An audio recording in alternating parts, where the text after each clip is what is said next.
everyone, it's me Nicole over at Darn Yarn. I'm at kind of a funny angle today because I wanted to show you this chair I made, and it's not like a real knitting project or crafting project that I usually have, but I wanted to show you what I basically did. I'm going to put some really amazing photos up on the website once it gets a little bit warmer here. We've been reaching wind chill levels down to like -20. My mother-in-law got up to -40 and she's only an hour away, so I'm not going to be taking any outside photos, which is where all the good light is up here in Maine. But really what I did is that if you have an old chair, I had an old dining room set and some of the chairs were falling apart, and what I did is I refurbed one of the chairs. I'm so happy with the way it turned out.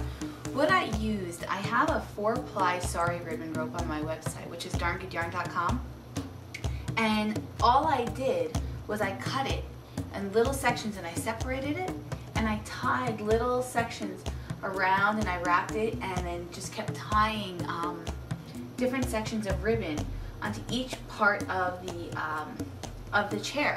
And the reason why I cut the ribbon up like that, because sometimes you'll get a run in any of my ribbons where the multicolor ones especially, where you might get like more than too much of one color. So like you usually get color changes every 12 inches, but sometimes it might be like 36 inches you'll get one color.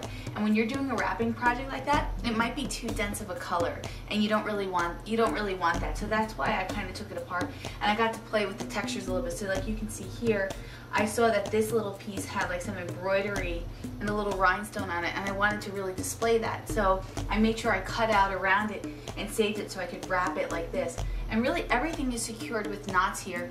The only exception is on the base. I did just use a little tack to tack it into place. I knotted it and tacked on the knot to just secure it into the wood, but otherwise everything else is knotted off.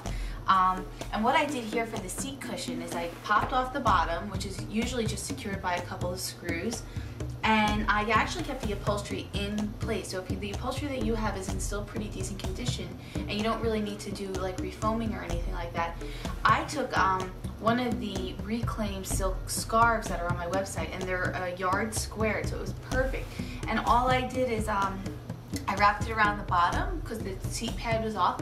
I used a staple gun. I stapled all the way around it, made it nice and secure, and then I popped it right back on. And now I have this really awesome, amazing, colorful chair, and it looks really cool with my decor. Because you can imagine, I have a lot of colorful things in my house. But hopefully this gives you a little bit of an idea of how you can sort of recreate and rework some old furniture that you might have in your house with just my 4-ply Sari Ribbon Rope that you can get at darngoodyarn.com.